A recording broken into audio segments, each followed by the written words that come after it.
would just as soon go to like a Fleetwood Mac tribute band kind of thing for that. Yeah. Would you ever go to a tribute band concert? No, I have no interest in seeing Greta Van Fleet. Oh, roasted!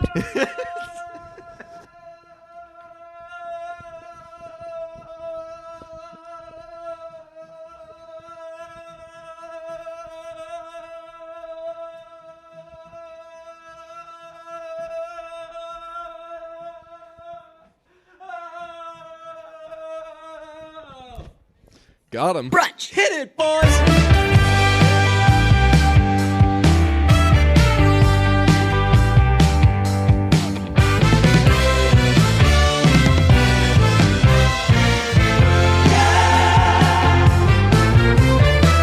I was just the victim of something. I don't know what it is. It might have been toxic masculinity. It might have just been good salesmanship. I was at Dunkin' Donuts or Dunkin'. That's true. They've rebranded. They were the victim of rebranding. Yes. It's now Bunkin' with a B. The B is for burgers. It was closely followed by Boongang. Remember Boongang? Yes. That's like original brunch content. That was it was stolen brunch content from Boongang. Yes. But yeah, that was the best. I wonder what that kid's up to. He's got to be like 24 now, like a little too old to just be running up to people doing dumb shit and then running away. There was like a real limited window on like Boongang being acceptable. Yeah. And he took full advantage. This is my second coffee of the day. So I went to get it, and I say, can I have two? I'll let you guys in a little secret what I order when I bring coffee for the boys. I said, could I have two lattes, one medium with whole milk, that's for Pete, and because this is my second coffee, one small with skim milk. That's for me. And I'm ordering with a woman, and a guy in the background working there says, which one's for you? And I said, interesting. Yeah, I said, I just like repeated my order. I always do stuff like that when I'm just like scared, and I'm like, it's like when you wouldn't tell a guy your real name. Yeah, why? It's like, why do you want to know? Why do you want to know my order? For your information, I'll have you know, the one for whom the bigger person is, the bigger cup is smaller than me. Got a problem with that? We're a progressive. I'm running with a progressive gang. You should have really like thrown a wrench at him and been like, "They're both for me. What about it?" Yeah, if I had said two donuts, the guy wouldn't have said which one's the which one's the other double chocolate. That's a real one. mind your own fucking business, pal. Yeah, sort of. But he was saying intrusion. it, and like I might be able to help you. Like there might be something in it for you. I don't know if he was going to say if like the small one's for you. You look a little tired. Let's bump you up. Look what I have for you. Let's get you a double shot. Bump pal. you up. Yeah. He said which one's for you. I said the small one, and he said, you should toss a turbo shot in that one. It'll make it just like the medium one, caffeine wise, which. As I look back on this now, not even close. Double the amount of espresso for a like drink half, that is like a centimeter smaller. Completely not true. So I said, wait, are these separate sizes, or are you going to get to that? Okay, let's move on. Now we've Okay. The end of the story is these are spoiled. two medium cups. So I said, and I just kind of awkwardly laughed and said, why don't you just give me two medium ones? And the guy was like, yeah, that's it, man, and gave me like a real attaboy whoop whoop. And I thought maybe I was interested to see what the receipt would say if it was like hey, we're going to bump this guy up to medium for the price of small. Look at the receipt, just two mediums, so I can't tell what that guy was up to if he was trying to... And there's a legitimate difference in price between a small and a medium. It's not like sometimes you'll order something... Like upgrade for 10 cents and more. they'll say, you'll say, hey, can I have a small whatever? And they'll be like, yo, a Super XL is 15 cents cheaper. And you're like, okay, give me that. But this was just a legitimate thing. I don't know what the guy was trying to do, but he ended up winning. He's trying to swindle you, man. He just wanted your money. But how was he able to do that? He threw me off my game with some weird espresso ratio math that I don't think either of us knew. But at least I knew that he was wrong. He knew that he was wrong, but he was just so fucking charming. Yeah. So I think what happened here is that like he just threw a lot of unexpected variables your way and sort of just overwhelmed you until you gave in. And that's exactly right. Yeah. Yeah. It's a savvy move by this guy. He's definitely a salesman. He saw me looking at the receipt after as I was waiting for them, and I think he saw my face as I was like, oh. I'm just more curious as to like what his motivations were for this. Whether it's like how much of that 50 cents has he seen? Exactly. Like is Dunkin' Donuts in a real pinch is Dunkin' in a real pinch where like they got the quarterly numbers and man, every dime is gonna count. Right. So really put on your A game and swindle these people into upgrading their sizes. Or is he just like also they're not working on commission, and if they were, he would have nothing to do with it. This nice woman was taking my order and she had it fine. Maybe this he guy was just doing gets like a sick pleasure of making people give up their money. Or he's one of those people that sees a puck going into an empty net slowly and gives a little like extra oomph and is like, yeah, I scored a goal. Me, yeah, sick shot, bro. Yeah. He's probably going for like employee of the month or something, man. I don't know how. I mean, it's not far away. I could go back and ask that woman how she felt about that. Should we go? That has to be on some sort of level of mansplaining. We should have her on the podcast. Be like, just explain what's going on here, and she would give us a lowdown. Well, this young man came in, and then the guy would just be like, "Oh," and he would start answering the question. Well, when he I'm sorry this happened to you. When he gave them to me, he said, "Hey, bro, they're ready, man." And he threw in like 15 friendly things to be like, "Hey, I think you're cool. I think you did the cool thing. Don't you feel cool now?"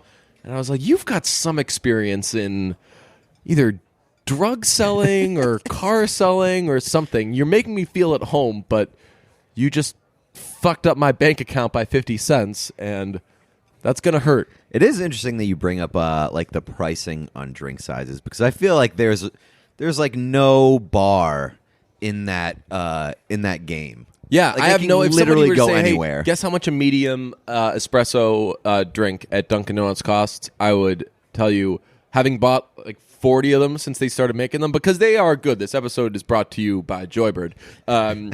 Since they started making them, I've been getting them constantly. It's just easier than going to Starbucks.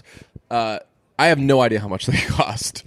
Yeah, I was just going to look. Well, to see now if I it know says because it. I looked at the receipt today. It was like $3.40. That's pretty expensive for dunks. Right. When they first came out, they were. Now I'm revealing myself to be a liar. When they first came out, they were all $2. Okay. Yes. No, I just feel like drinks can cost anywhere from like $1.50 to $6, and there's really no rhyme or reason when it comes to like the pricing of drinks. Yeah.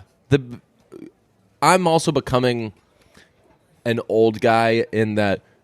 What is a cup of coffee? Not a fancy latte or anything like that, but like, how could a cup of coffee cost anything more than 30 cents? When I was a kid, it probably cost like $1.50 or something. Yeah. But you know who you sound like? who? Michael Rappaport. Oh, hell yeah. I'm calling you out. Oh, this coffee, this cup of coffee. You go ahead in your fancy coffee shops and you pay $3. Did I ever do my impression of Michael Rappaport in the waiting room at a doctor's office? No. Maybe it's been too long. It probably wasn't good in the first place, but people sitting in a waiting room, dead silence, some light music playing.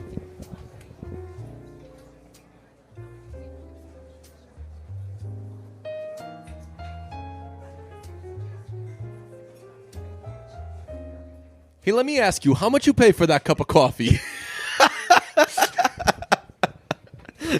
And then but this is him. He's kind of looking at a guy. Yeah, so like, he's definitely been staring at been staring at the coffee for like a good 5 minutes. All he is thinking about is what did that weak ass dude? What did that just shallow pushover of a man pay for that cup of coffee? anytime you start off something with like, hey, let me ask you something. It's been something that has been literally weighing on your mind until you cannot take it anymore. That is very good. Let me ask you does mean you've been either you've been thinking about it or you are totally aware. No, this is the big thing with let me ask you. You are completely aware that it's going to get confrontational or that it probably should be confrontational. You're completely aware that you should not be asking this question. Yeah. Hey, let me ask you. Let me ask you is give me permission to ask you about this. But I'm going normally to, when people ask questions. But I'm going to proceed with the question way before you actually give me permission. Right, yeah, let me ask you this. I'm a big I'll tell you this guy. I'll which is a completely unnecessary thing. If you say, hey, I'll tell you what, blank, just say that thing. Yeah. You were that is completely unnecessary. So that was my Dunkin' Donuts experience. Speaking of money being spent, there are a couple of festival lineups out this week, and they're whoppers. One is Woodstock 50. I did not know that Woodstock 50 was happening. Me neither. And people, it's loaded. I guess it has a lot of. It has. I the wouldn't killer. say it's, right. I wouldn't say it's loaded, but it is. It's surprisingly impressive. It's got a lot of people. Like Robert Plant's there. He's the guy from Greta Van Fleet. The Killers, Dead and Company, Chance the Rapper, Sturgill Simpson, Jay-Z. So it's not impressive. that big. Janelle Monáe, Brandy Carlisle. It's not that big. It's impressive. I'll say it's impressive for a music festival that I did not know was happening until like this week. Right. You sent to me and you were like, "Hey, not bad, huh?" And I said, "Let's save the Huff or Joybird stuff." But just I was immediately uninterested in Woodstock 50. As all of these festivals are happening, I'm kind of getting. I'm wary of when new festivals happen because we've seen how many of them are starting to close down now just because it is for sure reached a saturation point or whatever that term is, oversaturation, blah, blah, blah. There's too many festivals and it's not special anymore to go to a festival. There's one in every city. They're all at least pretty good, even though this is a down year for festivals. Definitely I would say a down year for 2 festivals. years in a row, a down year for festivals. A year in which I'm okay not going to a festival. Did we go? Sure. Oh, we went to Austin City Limits last year, and that was awesome. But we only went to that because for Austin, there basically. was well, also when the lineup came out, we were like, "Wow, this is a very good lineup. We could go to this one." Having seen all of the summer festivals come out, and they were trash. Yeah. And like for me, Austin's a big part of it. Like I don't want to go to Woodstock because I don't want to fucking go to upstate New York. Is it upstate New York? I'm assuming. I think it's somewhere in the New York that you don't want to be. So for me, like you said, there are music festivals like everywhere. So I don't need to go to a place that I have no interest in going to, because half of it's like the travel for me. Right, and you're with Woodstock, you're camping and you're there the whole time. I'm not interested in any of I'm not interested in like Firefly. I think it's Firefly. I think Bonnaroo does camping. Yeah. One's like that on the southern part of the East Coast. I'm just not interested in doing those. I'm sure it's a fun experience, but for me, I feel like I would have a lot of anxiety being camping and around people who are all on crazy amounts of drugs. I don't even know if they would be, though. I don't think that Woodstock works right now. I don't think that interests anybody. The idea of Woodstock back in the day was there were no phones. You didn't have to worry about anything. It was just, you're right there, and this is where you are for 3 days. This is what you have. Do what you can with it. Now, 1969, it worked. 1994, kind of worked. 1999, it should be over. Not work. It should be. I think that Woodstock honestly has a bad connotation. Yeah, now, because of 99. Because of 99. Well, for young people, I think a lot of them remember Woodstock, or people my age. Like my first exposure to Woodstock was Woodstock 99. Like as a young 8-year-old hearing Woodstock, I was associating it with like people chaos. Dying and shit being lit on fire. I just thought a lot of fire and a lot of people saying that there was shit everywhere. Yeah. So fire and shit. That's all it was. But yeah, Woodstock was ruined. They ruined Woodstock. And And there were a million reasons for that. The prices were way too high. People weren't prepared for it, et cetera, et cetera. Why? I just think, though, that as you make a new festival, because that's what this is a new thing, because Woodstock hasn't existed in a million years. So for all intents and purposes, you're just adding a new festival to the bajillion that exist, and you're doing it in the style of something that was proven to not work 20 years ago. Let's try it now. But part of me feels like people are more willing to take a chance on these new festivals, as like morbid as it is, since Firefest, because Firefest has become such a big deal that it's like this pop culture basically like phenomenon. They want to be part of something even if it's terrible.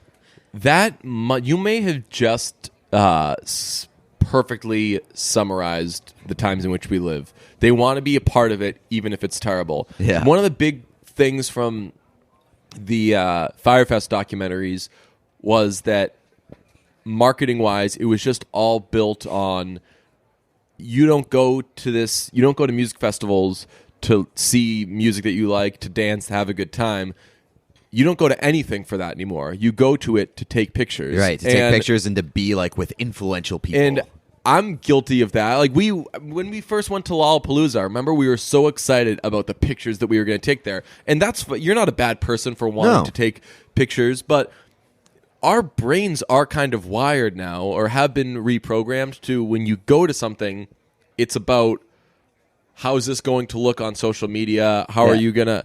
Yeah, and I'm definitely guilty of like going somewhere, having a good time, and then leaving and being like, "Fuck, I didn't get a picture," and being like, that sort of put a damper on my time. Like, I really wish that I got a picture so I could put it on the gram. Like, that's fucked up. Yeah, but I have felt that way. I think that a good solution would be to do one of those things where they used to do at baseball games. I'm sure they still do, where a guy goes around just taking pictures, and after he takes a picture of you, he gives you a card, and then you go online and see that. The thing I went to New Year's Eve was one of those. Didn't take a lot of pictures ourselves, but someone was doing that, and then you went on a few days later, and there were cool pictures of you. I think that's a good solution for things like festivals, where, although, I don't know, people are big into getting like the perfect shot and everything. But I don't know, I think that if you cut into, this is going to be a very annoying person who lives in 2019 and participates in 2019, acting like they're above 2019 take, but it would just be better if everyone wasn't as caught up in taking pictures and making the point of doing things to get a picture. Well, that's like especially prevalent at concerts where like you see people on there like taking videos on their phones all the time. And I mean, we've talked about this, but like, bro, you're not gonna fucking watch that video again. Oh yeah, it's just like enjoy. Yeah, it's not the same watching it through your phone as it is being there and watching the person on stage. Like, I'm down to take a 15 to 20 second video of like a part that I love exactly, and then put my phone away and enjoy the rest of the time. But like, I see people filming like full songs and full sets sometimes. Right. And I'm like, what are you doing, man? Yeah, you and I have very, very similar phone etiquette at concerts where we'll get, if it's going to be a video, it's going to be a part that we like or something. Yeah. And if we're taking pictures, we just make sure that you come away with one that you can post. Yeah. Unless it's Father John Misty and he has a great light show, and you're just like, you know what, this might even be better than the last one. And then you come away with what happened when we went to Misty. I mean, I was like super high and just like completely on another planet. Yeah. But like every time the lights changed, I was like, ooh, gotta get this one. Yeah, they're frustrating. I forget which Misty show it was. It might have been at Austin City Limits, but during the song Things That Would Have Been Helpful to Know Before the Revolution, there is a very Misty-esque, like, the song kind of abruptly goes into just a bunch of noise, and then it comes back to being a song. And when it came back to being a song, all of the lights changed from, like, black and white to just, like, this, like, pouring of red. And both of us were like, ooh, that was... Ooh, he did it. Which, good for him. I know that artists that can be pricey, getting good light shows and stuff like that, because a lot of times you have to. Well, you know what happened? What? He sold the rest of his band. That's true. to afford the light show. Yeah. He showed up at the show with like 1/3 of his band. Yeah. And had great lights. A lot. I mean, I've talked to one of my friends about this. I don't totally know if I understood what he was saying, but I think he was saying when you get your sort of like light show for a concert, they can make it so the lights and the changes and everything that you want happens to the sound. So like the big like hits, whether it's like the snare or whatever, and you can just play your song any tempo, whatever, and the lights will go according to that. And that's really expensive, but that seems really freaking cool. Yeah, I've always wondered that, like how the light show like the other work one is on a night to night basis, because I've always wondered, like, is it pre-programmed? Right, it is, but a lot of so them are. you can do it like that, which is more expensive, or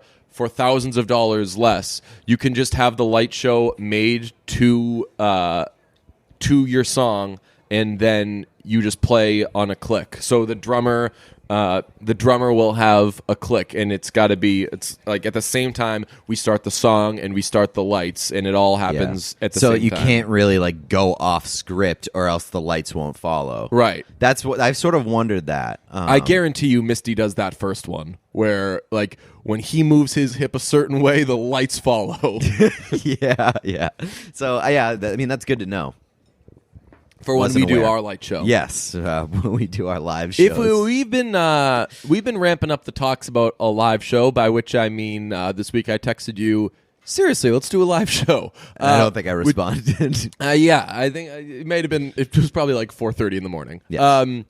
But yeah, we'll have some really, really distractingly good lights when we do that. Hell yeah! I actually think that as long as we could just have Ryan in on it, where we would rehearse a lot before and just be like, hey, if at any point I do this light's got to follow. If at any point I could do this.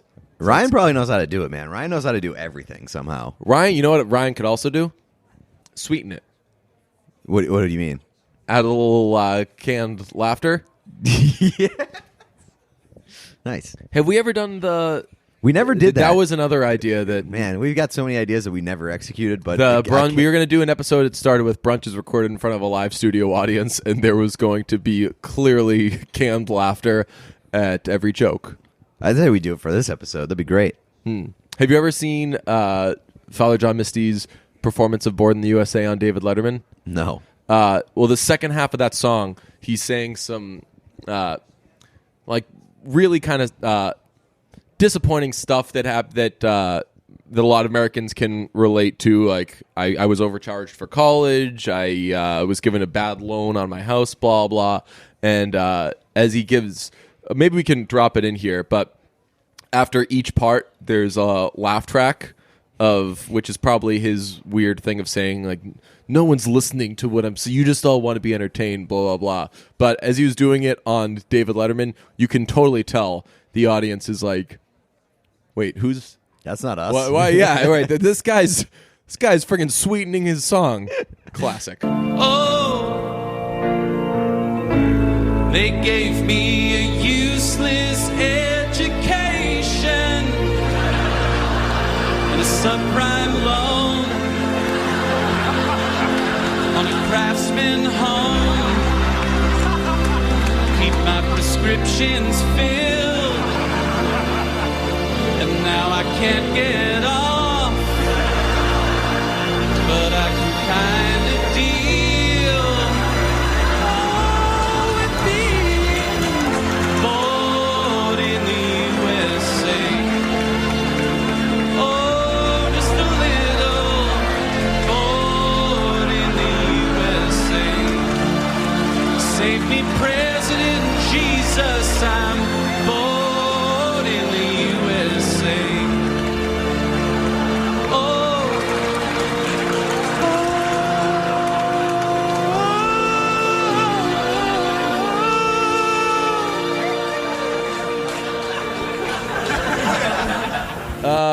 Yeah, so Woodstock 50, not at all interested in going, not at all interested in doing something like that. I'm glad though, because I am very down to skip music festivals this year because Oh, yeah. I am broke as a joke. Yeah, And I can't. I've been hit with so many charges out of left field for things that, yeah, music festival is absolutely not happening. yeah. Brunch has taken a strong dip into the red. I had to look so- up what the red meant. I was looking at the brunch finances, and I saw that we took a dip into that color, and I had to ask my friend the other day. I said, "What's the what are the colors for when you have Green money?" is positive. And he was like, "You're in the black." And I Oh, think really? the black is positive. Okay. I don't think green exists. I think that the green should be positive. And I think green means like you're about to get money, like you're ripe for Okay. the fruit. You might be right. You're in the black is when you're net positive. Right, yeah. And then a red is when you're negative. So I was asking him, I was like, Brunch has dipped into and he was like, the black. And I was like, yeah. And he was like, nice. And I was like, no. What? no, definitely not nice. Yeah, the red. So Brunch is in the red, so hit up our Patreon. Patreon, yeah. And we've got a Patreon review coming at the end of this episode. Very excited about it. You but will not believe which movie it is. yes, but you don't get to listen to it unless you hit up our Patreon and contribute to us getting out of the red. Oh, this will also get us out of the red. Check out. You want to see a bad boy in action? You want to see a real? Okay. You want to Here see we an go, OBB? baby. Here we go. Have Rev it you up. heard about the revolution in online furniture shopping and Joybird, the company behind it all, Joybird. Believes that you should never settle when it comes to your home furnishings and that you should always have the freedom to be boldly original. From idea to reality, they empower you to create the space and furniture that brings you joy. With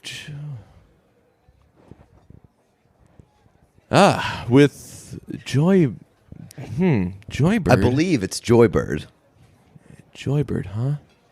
Joybird. Joybird. You know it. Joybird. Huh. Wow. Captivating stuff. You get a one-of-a-kind furniture made to your unique taste. Turn your ideas into reality with hundreds of styles and options, from mid-century modern to contemporary classics, customizable and an amazing array of fabric choices, from rich buttery leather and plush velvets to every color you can think of. Wide range of kid and pet-friendly upholstery options available. There's free personal design consultants. They're going to help you nail down your perfect design. Each Joybird piece is made by hand with care and precision, using high-quality hardwood and responsibly sourced materials to fit your exact specifications. There's a limited lifetime warranty. Got to watch out for those. Included. There's a 365-day home trial. 365 home trial. Try it in up to 365 homes, and if you don't like it in any of them, I don't know. Skip the furniture store and bring the showroom home. That seems like your home would be a mess. People around, the rest of the people in your home would be around like, your house. "What did you do You went out to for our living room? You went out for a couch and you brought home There a are showroom. 600 accent tables in our living room. What is it, a showroom in Who here? are these strangers walking around checking out our furniture? Sit on it, sleep on it, and break it in. If you don't love your That's what I say about your mom. If- Sit on it, sleep on it, and break it in. If you don't like it, return it for a full refund. There's hassle-free in-home delivery. They'll even remove all the packing materials. I would hope so. Free returns within 2 weeks of delivery. I'm calling you to action. See how... Ooh. Joybird. I like the sound of that. Is revolutionizing online furniture shopping. Create the furniture that brings you joy today at joybird.com/brunch. Go to joybird.com/brunch and receive an exclusive offer for 25% off your first order by using the code brunch.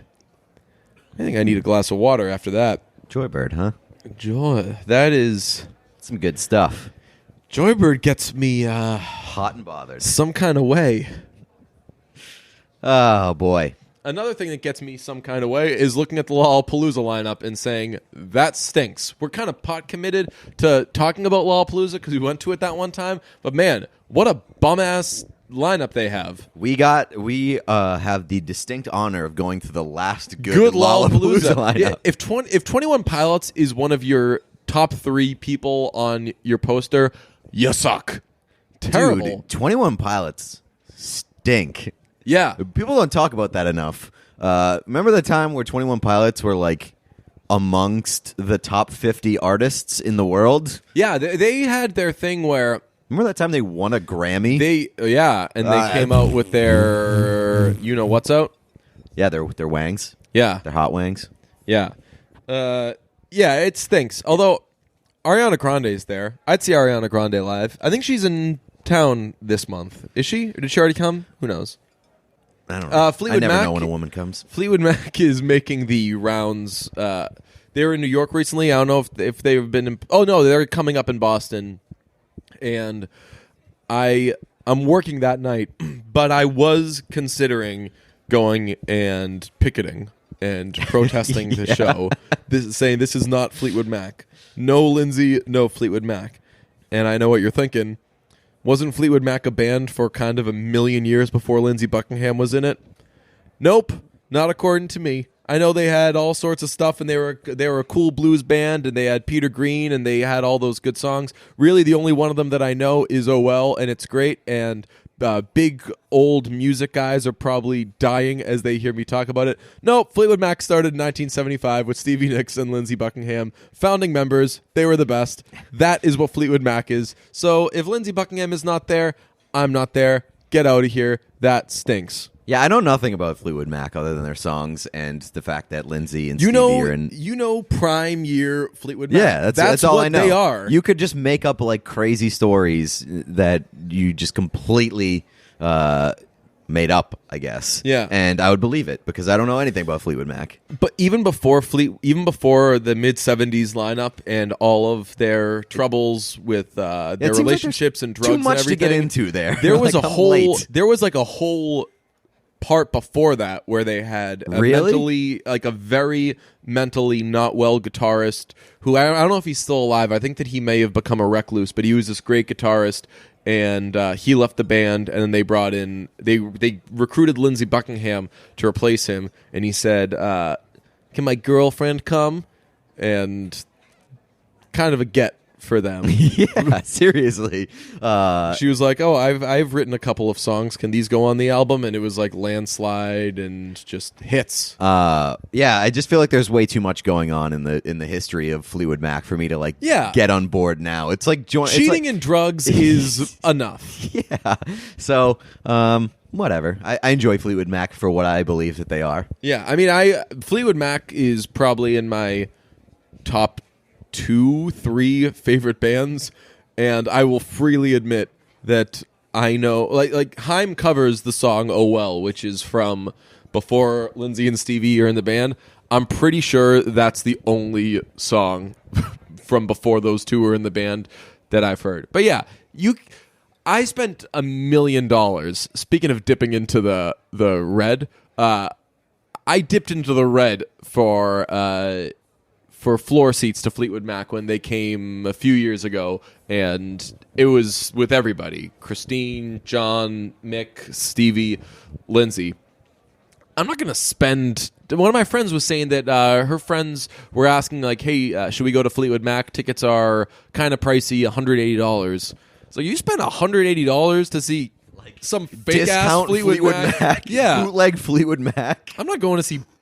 Yeah, I would just as soon go to like a Fleetwood Mac tribute band kind of thing for that. Yeah. Would you ever go to a tribute band concert? No, I have no interest in seeing Greta Van Fleet. Boom roasted.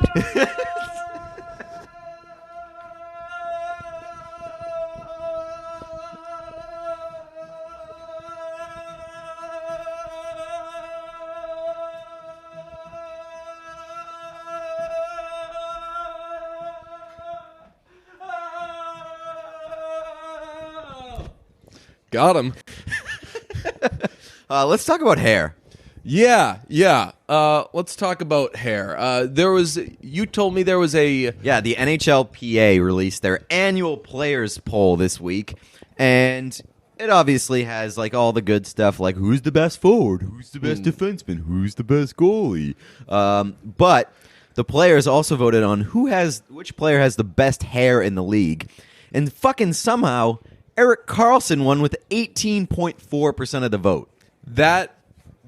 That is such a look into the weird human psyche where people equate having anything that isn't short hair with like hair being your thing, or and now I'm kind of projecting here, or I'm kind of lashing out on my own behalf, but with either hair being your thing or you having great hair. Let me tell you, there's a lot of bad long hair out there. Yeah, man. Including one Erik Karlsson. Yeah. Erik Karlsson's hair sucks. Yeah, it's not very good. And Henrik Lundqvist, who has fantastic hair, 6.6% of the vote. That is 1/3 nuts. of what Erik Karlsson had, which is insane. But there are so many players in the NHL who have better hair than Erik Karlsson, and somehow he gets 18.4% of the vote. And it doesn't. You don't have to have even like a flow or or like a Size little does something not to you. matter, man. No, it does not. If you look great bald, then I guess that doesn't That's count not as hair. hair. Yeah. But you know what I'm saying? If you look great with short hair, then you've got really good hair. There's a reason every white guy does the kind of high and tight look, because it looks good. I just got a haircut this week. That you have, and How's it look? that is good hair. Thanks, man. You don't care any less about your hair than anybody else, No. because you have a shorter style haircut. I think that let's give a little love for the common haircut. Yeah. It's common because it looks good. I used to get in this argument all the time with one of my friends in college. He was big into indie music and everything, and he didn't like Billy Joel. And I said, you know why Billy Joel's so popular? Because he's good. Like, he's not popular because people are stupid. Right. He's popular because he made a good thing, and everybody was like, That's yo, good. this is good. So That's why like short hair is so popular, because it's it good. looks good. Yeah. Yeah, I When you grow your hair out, you're taking a risk. Erik Karlsson took a risk and it missed. didn't pay off. Yeah. Apparently, unless you believe 18.4% of NHL players. You know what? Another distinction he doesn't deserve. Go on. Talking about old people getting mad when he wins the Norris. True. That's true. It's a hockey joke. Yes. How do you feel about a hairline playing into like good hair or bad hair? Because you can have like a crappy hairline, Yeah. but still have good hair. Yeah. But do you get points taken off for that? No, I have a friend who has very good hair, and he is just distraught about his hairline. Really? And I'm like, dude, the overall product is... I legitimately would not change a thing about your hair just because he's getting the... what do they even call them when it recedes in the corners? Yeah, I don't know, but I'm getting that. Yeah, but that looks good, though. It looks okay. It It's gives... It elongates your face. All right. I mean, I'll take it, I Wouldn't guess. it? Geometrically, folks, geometrists, why don't you shoot us? Dermatologists. Why don't you, geometrists, if that is such a thing. Is that a profession? What? A geometrist? I would assume so. Geometrists, you probably make a lot of money. Subscribe to there the are 4 of you in the world. Patreon. Get us out of the red and and tell us, does having your hairline recede on the sides, like on the corners, elongate the face? I think it must. I hope so. I hope it's doing something for me. But you know who has a pretty bad hairline? Who? Henrik Lundqvist. Oh, really? Yeah, like his widow's peak is so off-centered. It's very weird. Hold on. Look at how it looks. I don't know if it's because like of his part, but look at that hairline. Oh, yeah. No. It's so strange. No, that's his widow's peak. Yeah, But it's completely off-centered. But I think that if you can make it He work has- for you, that's he has even more power to The you. placement of his widow's peak is the Gosling part. where it's just like that's where it parts. It's like a natural sort of like dictates Ryan where it Gosling's part. part in La La Land is a lot further in, depending on which way. Google Ryan Gosling La La Land. No, man, it looks pretty. No, see, that's not a good. This one? Yeah, where it's a lot closer to the middle than just like a little bit in. You know what I'm saying? Yeah.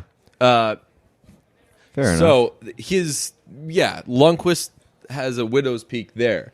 I have a little widow's peak, and that's I don't Tiny. I don't love it. Yeah, Very, very tiny. You can Yeah. barely notice it. yeah. I get that a but lot. sort of on like the same page as long hair doesn't equal good hair. Long beards don't equal good beards either. Oh no. And Brent Burns is included in the best hair category, and like Brent Burns' hair isn't very good. It's hair though. It is But hair. yeah, he has hair. So you're not mad about the hair thing. You're mad about the best thing. Yeah, well, I mean that's what the vote is. It's not like which NHL player has hair. I think that I don't know if you can put Burns in the best hair category. I think that somebody. Well, it depends on if you're saying technically or not. Again, you could say that you love Adele's singing, but she's not a great singer. So, would you be able to say that she's the best singer? Oh, so you're saying like you just like the She product? is a great singer. I'm now underselling her, but Like- she's like not an elite singer. I think Brent Burns is on this list because people like his look, not because people particularly like his hair. yeah, or it's because Or it's his beard. distinct. Because his beard isn't very good either. Yeah, It has personality, but it's not a good beard. yeah. I still only really think about his beard when I think about his Right, like look. that is the centerpiece of his quote unquote hair. It's his facial hair. Tillman has a big beard and A great beard. a great beard and gorgeous hair. If you give him Man, an award like that, it's I for the hair. I was really hoping that you were just going to end it there with just like a general All right, end of the statement. episode. Yes. That's the end of the episode. Josh Tillman has gorgeous hair. He really does, man. Like, not to bring everything back to Father John Misty, but that's what we He do. is a His look is tremendous. yeah. I can't imagine like being because he's very slender too. He's got a great body. Yeah. I would love to know next time he does an AMA. He did one a few months ago. It was like his one time in 5 years that he interacted with people. Someone asked him what he puts in his hair, and I missed the AMA. I'm pissed, but he said what he does for it. And if I were there, I would have asked, "What do you do for your body? What's your workout?" I do. I am curious, like, what his maintenance routine is. Because if he just answered drugs, Yeah, seriously. then I'd be like, okay, that's understandable. Yeah. Or like, does he look like a guy who goes for runs to you or hikes or I don't. No, like, Yeah. I can't envision Father John Misty like working out. But he's athletic enough to drop it the way that he does. Because he drops it with the best of them. I feel like he might play like some weird sport. He's Like supposedly he could be like a squash guy. He's supposedly a good basketball player. Really? Yeah. Okay. Win Butler said that Win Butler was on some podcast, and because Win Butler's a very good basketball player. And Yeah, we somebody- know from every fucking time that he plays in the goddamn Right, NBA like, he's celebrity half game. the guy. Yeah, he's like 20% from Arcade Like Fire. he is an and- NBA celebrity game all-star who also plays music. Yeah, we should chill with like the Win Butler scored 50 points against Alicia Keys, and like well, it's like yeah, those people don't play basketball. Yeah, they don't play basketball, and he trains all year round for the NBA celebrity game. and he's huge. But yeah, I think he was on Kevin O'Connor's podcast, and Kevin O'Connor asked him if there's like other good musician basketball players, and I think that he said Josh Tillman's good, which if he is, that's annoying because that means he's good at everything. Josh Tillman, sneaky great tambourine player. Yeah, have you know that? What else you got? Well, I was going to. I started reading a book. Oh yeah. Yeah, What book? it's called. I think it's called The Science of Music or something, or How Music Works, something like that. Sounds like a nerd book. It is a nerd book, but a fellow music nerd was like, "Hey, you'd really like this book," and handed it to me, and I threw it back at them and said, "I ain't no nerd," and then ran away. Kidding. Twist. I said, "Thank you. I'm going to read this book," and I've begun to read it. I'm a couple pages into the part before the book starts. Do you read those? The prologue? Yeah. Yes, because I think it's basically chapter 1 without calling it chapter 1. Yeah. But it's just like it's very annoying to call it the prologue because I'm like, I could skip this.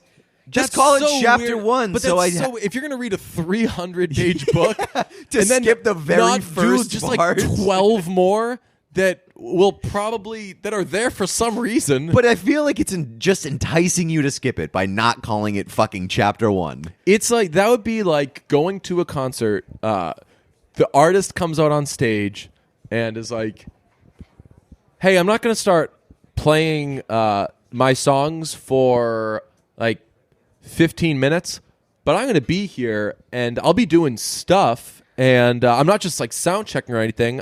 I'm going to be talking to you guys or playing something." Yeah, because it's got to be like... Are you showing up to that concert 15 minutes late? No. You're going. You're like, I got to see what that person's up Yeah, to. it has to be like an analogy that includes music in that 15 minutes because it is literally the same thing as what you bought the book for. Yeah. It's just like Information an early and- extension of that. and getting stuff from that person who wrote the book. Right, but again, like just call it chapter 1 so I don't feel enticed to skip it. You want to do a quick Patreon review? Let's do a Patreon For Patreon review, subscribers man. only. We We're gotta not even have- going to tell you what movie it is because you You'll got to know. stop listening now Yeah. if you're not a Patreon subscriber. We got to have some sort of like drop. What do you mean? To like audio introduction drop for Patreon reviews. We could mix our Patreon reviews to be a certain frequency that only people with special earpieces can hear. Yes, That would be- like dog whistles. That would be That would be Patreon whistles. very. What could it cost? What could it $10. cost to make that technology? $10. That'd be amazing. But then I wouldn't. If I wouldn't be a Patreon subscriber because I'd be afraid that it would some sort of Belko experiment type of thing. True. Where what are these earpieces really doing? Yes. So here, is where you stop. Here's where you get off Yeah. the train. Not Yeah. You can come back sexually. later. We're gonna hit on a couple quick things after. But man, if you're not a Patreon subscriber, you better stay clothed because we're about to get. You get it? Now we're on the other side of it because you stopped listening. Naked. Juliet Naked. Great, cute, fun movie that I could watch a few more times. Absolutely. I forgot it existed until you said that you saw it, and I was so excited. And then we did a whole episode in which we didn't review it. My first exposure to Juliet Naked was you thinking that every role that Ethan Hawke was discussed about for 2018, you just assuming that it was him and Juliet Naked. Right, people were like, I thought that Ethan Hawke could have been in this category, and I responded, I was like, Juliet I could just Naked? go to the IMDb page, but I was like, Juliet Naked, and they were like, no, Avengers or whatever else he was. He was in the movie called First Reformed, which That sounds like an Avengers movie. that's true. That's a fair point. But I wasn't crazy about First Reformed, and looking back on it, you're not wrong by thinking that like, You hey, deserve you Juliet. deserved it for Juliet Naked more. I thought it was funny that you just assumed that everything that he was discussed was for Juliet Naked, which honestly, not a bad assumption to assume that Ethan Hawke didn't make more than one movie in 2018. Right. Juliet Naked is a movie about a woman whose is it husband or like long-term boyfriend. They haven't gotten married yet, right?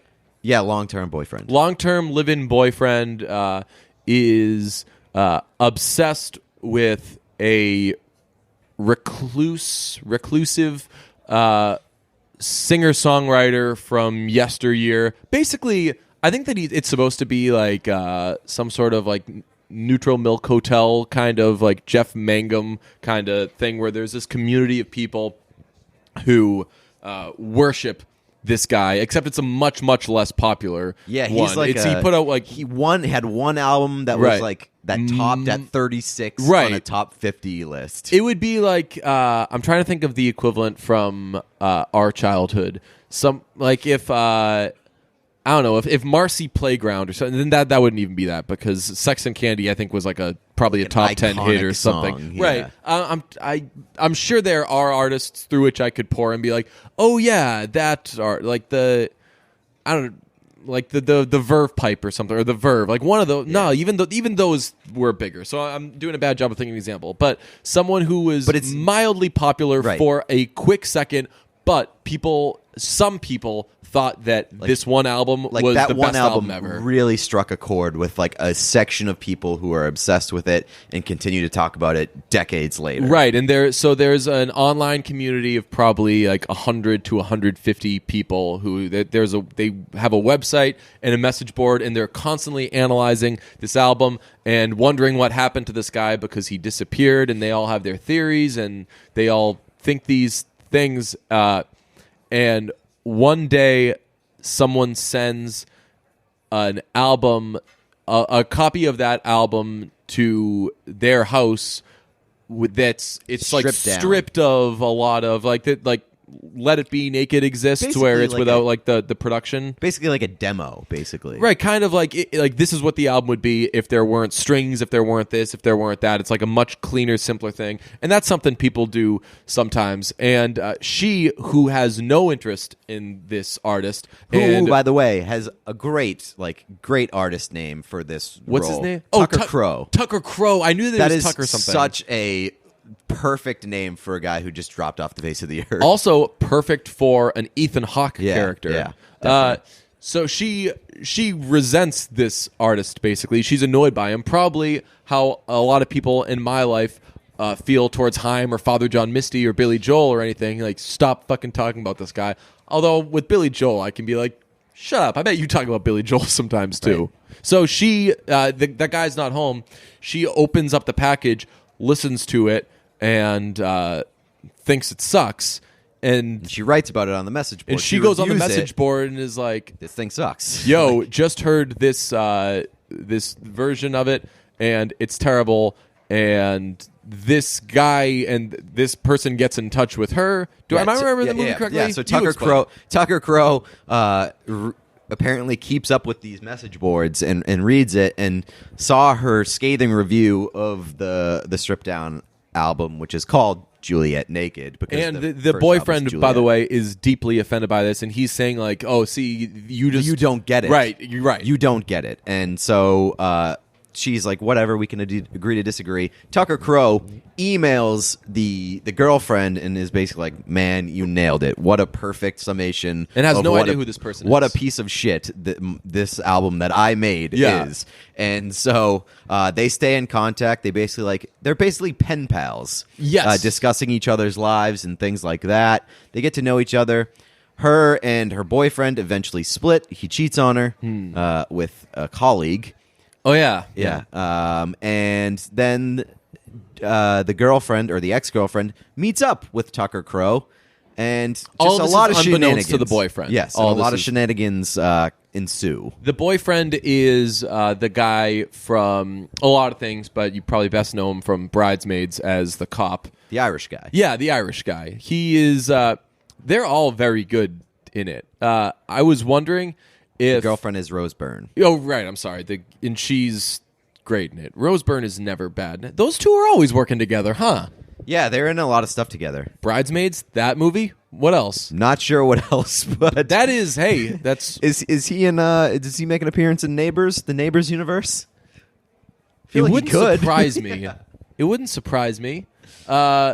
This is a movie that I think if there were like a BuzzFeed which cast member of Juliet Naked, or which character from Juliet Naked are you quiz existed, I would for sure be the boyfriend. Yeah, I would assume so. I would Yeah. probably be Tucker Crow. Just don't want to talk to people. Oh, Leave you me know, no, alone. you know what? I have a lot of actually- secrets. I could be all of those people. You're right. Like I could for sure be Tucker Crow too. Not in that I've ever made anything good, but that in I really am big on going away sometimes. Yes, that's true. Yeah. This is lesser of a review more than it is Brunch explains the movie. Both of us saying, "Hey, we saw that movie. Here's the synopsis. It was really and we good saw though." it. And if you liked it, I would also recommend Hearts Beat Loud, which is also it's either Heartbeats Loud or I think it's Hearts Hearts Beat Beat Loud. Loud. Yeah, a similarly cute movie that's got that's kind of based around music and as a Jeff Tweedy cameo.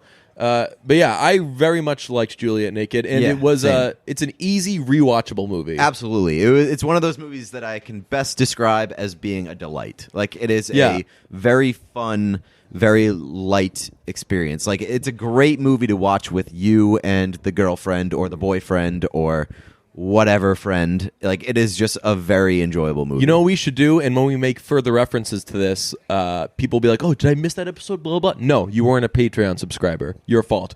We should do Brunch Presents DVD 2-packs where, you know how at Best Buy they'll sell Yes. movies in 2-packs? It's like, that are not necessarily related, but like, right, it's like, if you enjoy yeah, this, you probably may like both enjoy- of these. Yeah. Yeah, this is in a 2-pack with About Time. Yes, that's Yeah. a very, very good call. That can be. We'll put that on the old Instagram, Brunch Presents, and we'll put that. We'll make one of those little like banner things over it. That's like buy both of them. Blah blah blah. Those two go very well together. I feel like this movie kind of snuck under the radar. It did. I didn't hear about it till it was on demand. And it has a pretty big name behind it. Judd Apatow produced it. Oh, really? Yeah. Interesting. Box office, it So it'll made be canceled after $4 3 million. Ew. Yeah, and what's the budget? I don't know what the budget is. but, Brunch like- has more than that. Yeah, man, we're in the red, but we have more than $4 million. Yeah, Jesus. Everyone has more than $4 million. My yeah. God. Ethan Hawke was fucking great in this movie. Yes. He was really, really great. Yeah. Ethan Hawke. He's like sneakily one of my favorite actors in Hollywood. Like, Ethan he could Hawke do is anything. in the Willem Dafoe school of why do people? Why are we acting like this guy's not really good? You know, With who? With Willem Dafoe? Willem Dafoe. Yeah, Although man. Willem Dafoe, I think is I- actually prolific, where I didn't know that he Yeah. was. I feel like Ethan Hawke has more mainstream appeal Yeah. than Willem Dafoe, but he's one of those veteran guys that it just seems maybe it's because he chooses his own projects and is Yeah. just like, I'm going to be selective. Yeah. But man, that I don't remember the last like real bad movie that guy's made, or the last time I've watched something and been like, eh. People knock him for like, The Purge and stuff like Is he that. in The Purge? Yeah, Really? Hmm. He was a main character in The Purge. But Ethan Hawke was part of one of the most feels-inducing scenes I've ever seen, which is in Boyhood when he's playing "Hate It Here" by Wilco for his son, and he's explaining the lyrics of the second verse. He's like geeking out over the lyrics to the second verse. I literally had done that to the person with whom I was seeing the movie. I had done that before when that song was on in the car. So the scene in the movie is they're driving to, they're going camping or something, and they're listening to Hate It Here by Wilco, and when it gets to the part where it goes, Now, listen to this song, all right? I try to stay busy. It's straight up the lyrics in a straight up old school country song. I do the Then- dishes, I'm all alone. Listen to the production. Production's like Abbey Trying Road to or keep something. myself occupied.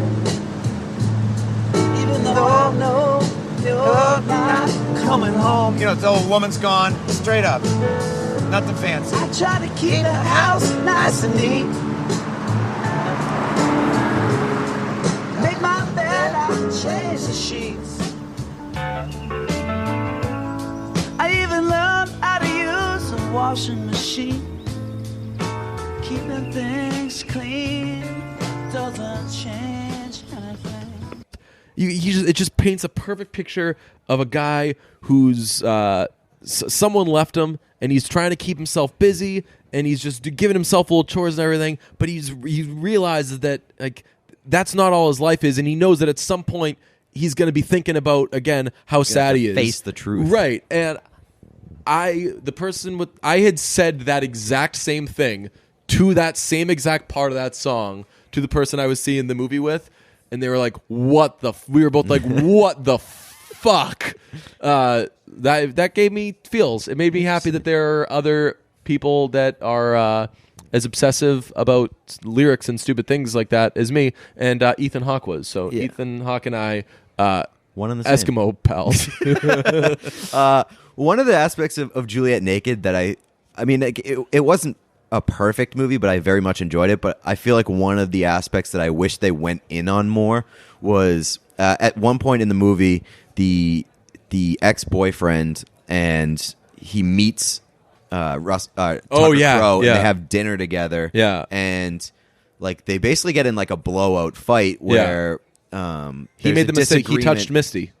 Yes, yeah, that's right. It's right. He discovered that he was a real person, not an enigma. Yeah. But they had like this fight because Tucker Crowe is very self-deprecating, or just like he hates he's depressed. He hates Juliet. And right. Yeah, he basically resents his work. Right. He resents his work, and he's basically talking about how much of a piece of shit the album was, and how wrong the boyfriend is for worshiping it. Yeah. And so they get in a fight, and then I have to do it. That was amazing Irish pronunciation of the word worship. Me? Yeah. Okay. You worship? You said it like with an Irish accent. It was Interesting. amazing. I'm not like picking at you. I am pointing out that if we run the tape back, people be like, "Wow, I'm excited to hear amazing. it now." It's for worshiping it. It's for worshiping it. It's for worshiping it. It would be like if I could do an actual Australian accent for one word. It was the best. Go on.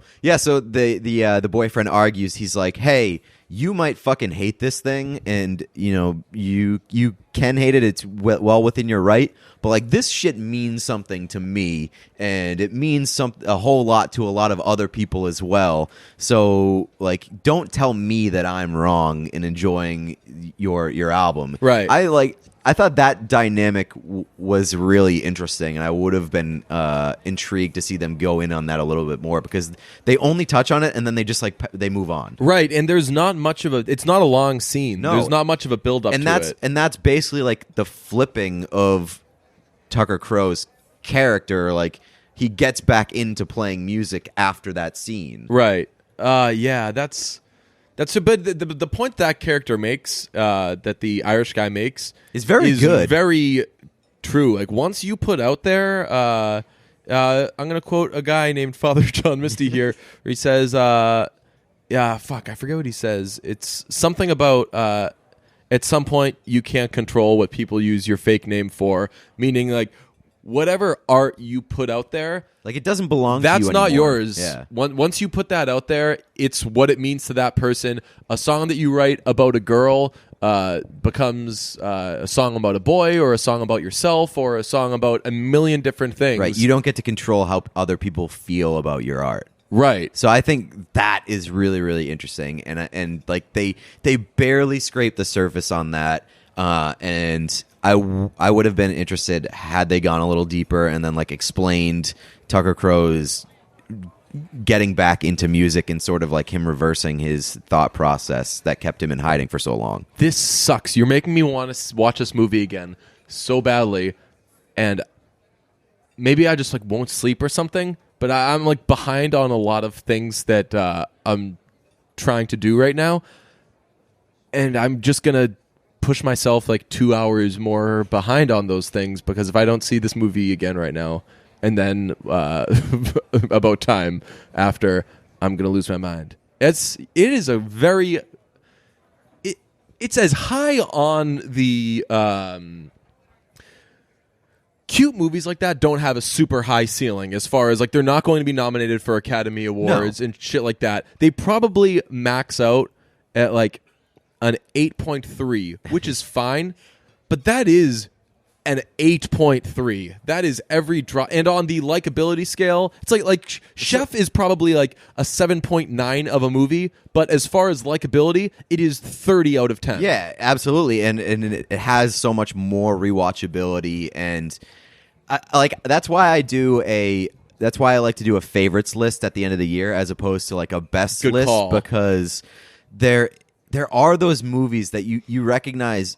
It's sort of like the discussion of, you can't control what your art means to somebody else. Like, there are those movies that you recognize aren't going to be like prestige movies, but they make you feel a way that other movies don't or can't, and they're always going to mean a little bit more to you than like the prestige movies.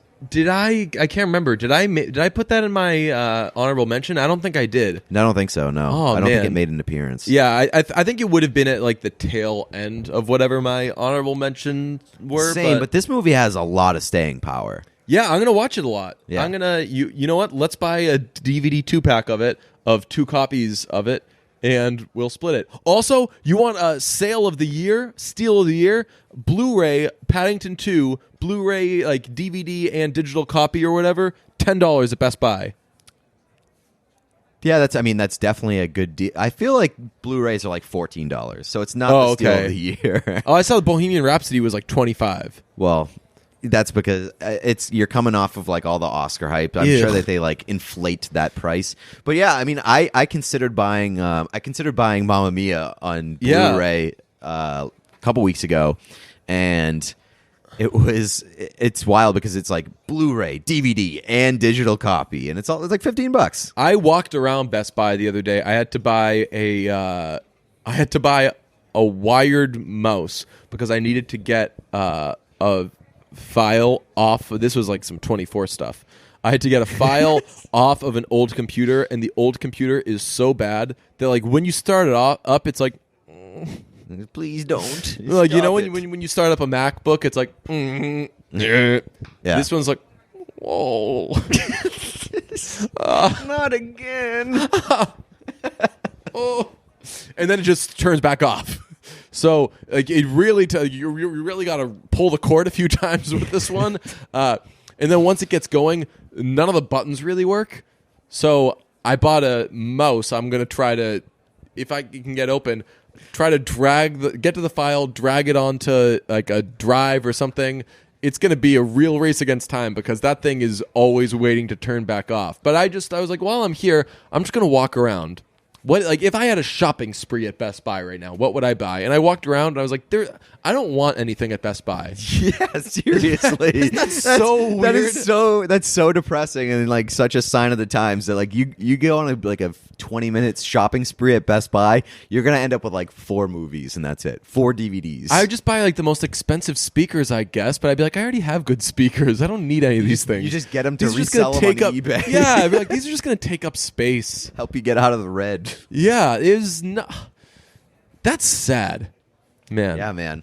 Last thing I want to do. Is that it for the Patreon review? That's it for the Patreon. Okay, so you can start listening again if you're Yeah, not a Patreon. you guys can listen again. What would you think of just every now and then we did approval ratings for people? I'm down with that. Like because they do it for the president or whatever. I just wrote down a few quick ones. What's our approval rating for Cardi B? Cardi B, what do we do? What's the format here? Are we doing stars? Are we doing Nothing. It's percentage? Like number? Yeah. Yeah. Percentage. So like 100 is the highest. Yeah. Cardi B, man, she got to be pretty high. Cardi B is probably like a 96. I would say like an 89. That's really high. Yeah. And then this is for like what you think that for the entire world. Yes. Yeah. 89. Yeah. I would say higher. I would say Cardi B is one of those people that as you're flipping through the on-demand thing and it says the Rotten Tomatoes scores, we're like, wow, that's a 99. You know what? I guess I understand why that would be a 99. Cardi B is like a 96. I think Cardi B's approval rating takes a bit of a hit because of the conservatives. Oh, do conservatives not like her? Yeah, she's a very not anti-Trump, but like she's very vocal in her political views. So I feel like a lot of conservatives would be like, "Shut up, Cardi B." Oh, interesting. I wonder if but then I think also some conservatives probably like her music. So right. I was going to say she might be one of those people that's such a big star that they're like, well, What am I going to do? Live without Cardi B? What am I not going to watch Robert De Niro movies? You know, yeah. And I don't know Cardi B's music as well as everybody, but I do not know someone who doesn't like Cardi B. I don't know someone who's like, oh, I'm so sick of Cardi B. It's because Cardi B's real, man, and she's hilarious. Yeah, and at what was it? Must have been at the Grammys. She looked great. Whatever that dress was, looked amazing. Her speech when she got up there and she was just so genuinely speechless. Not often a thing for Cardi B. That was a great moment. Love Cardi B. Who else we got? Damien Chazelle. Man, I haven't thought about Damien Chazelle in a while. What was his last movie? First Man? Yeah, I think so. That had to take a little bit of a hit. His approval rating. Yeah. I don't know. A lot of people liked First Man. I wasn't crazy about it. Yeah. I'm going to say his approval rating is like 52%. Ooh, I was going to say 71, but I could meet you in the middle there and say that it's in the 60s, which is crazy. People were really excited about him. He's a victim, Hot streaks though. come to an end, man. He's a victim of the post La La Land shaming, though. That's true. Where it just like suddenly became like if you liked La La Land, you're a square or something. I don't know how that happened, and I definitely think that La La Land became somewhat of a punchline after it quote unquote won and then didn't win. Like that helped it become a punchline. But I mean, I feel like it's similar to the Casey Musgraves album, where it won album of the year, and everyone was like, "Oh, Matt, like, La La Land fucking rules." You like Casey Musgraves? Like, what's wrong with Casey Musgraves? She's awesome, dude. Yeah, I don't know how it happened, but Damien Chazelle is definitely not on his hot streak anymore. Yeah, that. Man, whenever I think Damien Chazelle now, I think of him on that stage and how everyone thought it was funny except for him. Yeah, he was like, "This is maybe he's a weenie, but the art he makes is great." La La Land was on TV like a month ago or something, and God, so good. What a movie. Love it. We should start doing this more regularly. Just random approval ratings. Yeah. And it could be a good way to interact with the fans. Yeah. And see what the Bruntouchables think. You want to do one more? It's a little We haven't had like a kinda controversial. mainstream. We haven't had a controversial one. Okay. We'll both I'll do this one. Gritty. Oh man. I feel like Gritty's approval rating is pretty high, but Gritty's pretty tired right now, if you ask me. I love leaning into a joke past its point of being funny to the point where it gets funny again. I still want Gritty doing as much dumb nonsense as possible. I love that they're like, still today, people are like, guess what Gritty did yesterday? He fell down. And I'm like, Gritty. Yeah. I feel like Charlotte Wilder killed Gritty for me. No, she immediately killed Gritty by trying to make it her thing, but everybody did that.